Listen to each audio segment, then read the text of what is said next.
ये कहानी मुबारकपुर के एक कस्बाई माहौल की है। यहाँ की गलियों में इत्र की खुशबू बिखरी रहती थी, घरों की छतों पर कबूतर कूकते थे और हर दरवाजे के पीछे कोई ना कोई दबी हुई कहानी छिपी होती थी। ऐसी ही थी मोहल्ला कतराए महफूज, जो बस्ती आलिया के नाम से जाना जाता था। इस मोहल्ले के आखिरी सिरे पर चौधरी वजीर अहमद की कोठी थी। वजीर अहमद साहब जमींदार थे, लेकिन उनकी असली दौलत उनकी दो बेटियां थीं, रोशन आरा और जहरा। रोशन आरा बड़ी बेटी ऐसी थी जैसे चांद की रोशनी, पीली, खफा और हमेशा किताबों में खोई रहती। उसकी आंखें गहरी होती, जैसे कोई अनकही दास्तान उनमें छिपी हो। छोटी बेटी जहरा आग का गोला थी। उसकी हंसी पूरी कोठी में गूंजती।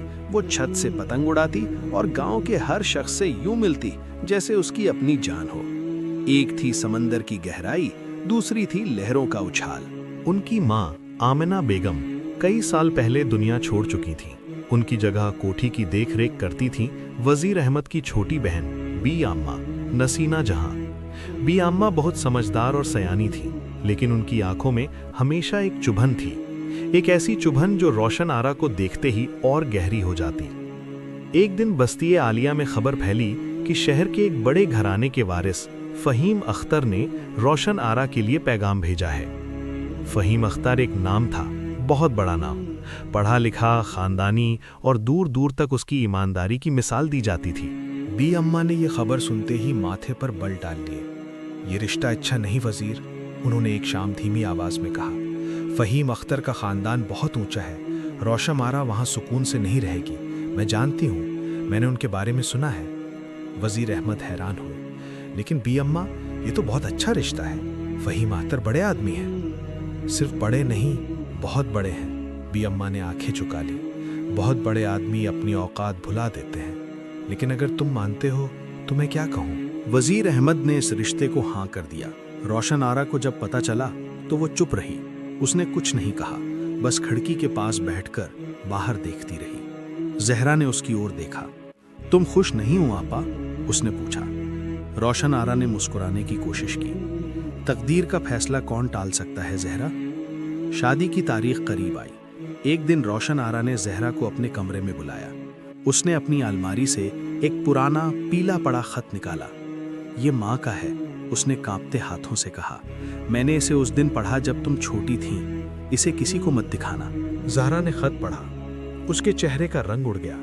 खत में आमना बेगम ने लिखा था कि उनकी मौत कोई बीमारी नहीं बल्कि एक साजिश थी, और उस साजिश के पीछे बी अम्मा नसीमा जहां का हाथ था। खत में यह भी लिखा था कि बी अम्मा हमेशा से चाहती थी कि रोशन आरा की शादी उनके बेटे शफीक से हो, ताकि कोठी की सारी जमीन उनके हाथ में आ जाए। जहरा के हाथ कांप रहे थे। तो यही वजह है कि बी अम्मा फहीम अख्तर का रिश्ता रोकना चाहती थी। उन्हें डर है कि अगर तुम शहर चली गई तो उनका सपना टूट जाएगा। रोशन आरा ने सिर हिलाया। और शफीक हर रोज मुझसे मिलने का बहाना बनाता है। वो जानता है कि मैं कमजोर हूँ। बी आम्मा ने फहीम अख्तर के खिलाफ बातें फैलानी शुरू कर दी। उसने गांव में कहलवा दिया कि फहीम अख्तर का दूसरी जगह रिश्ता पक्का हो चुका है और वो रोशन आरा को धोखा दे रहा है। वजीर अहमद घबरा गए। उन्होंने रिश्ता तोड़ने का फैसला कर लिया। शादी से 3 दिन पहले जहरा ने कदम उठाया। वो अपनी बहन की तरह चुप नहीं रह सकती थी। उसने घर के सबसे बुजुर्ग खानदानी मौलाना हिफ्जुर रहमान से मुलाकात की। उसने उन्हें वो खत दिखाया और बी आम्मा की सारी साजिश बता डाली।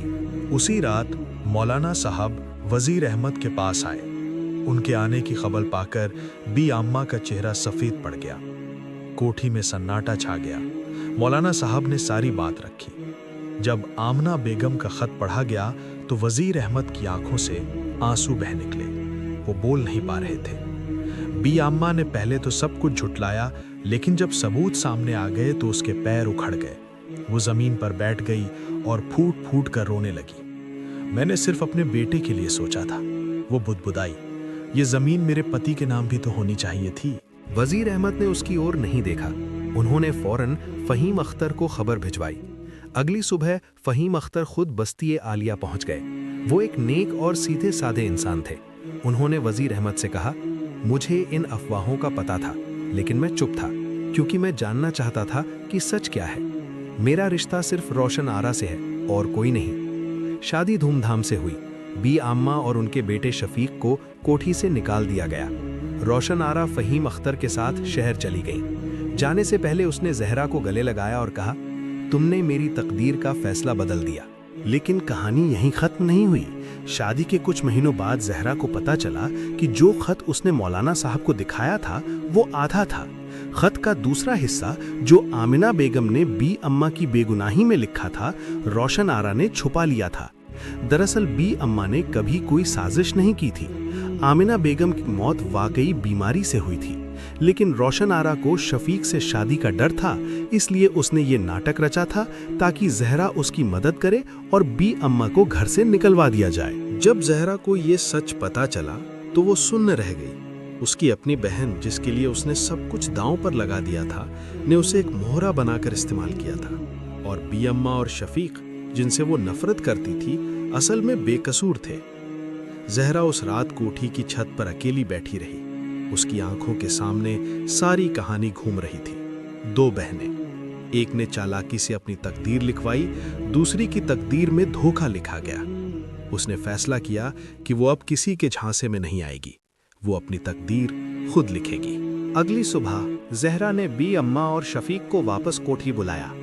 उसने उनसे माफी मांगी और कहा, अब इस घर में सच्चाई के साथ रहना है। मैं रोशन आरा की तरह नहीं हूँ।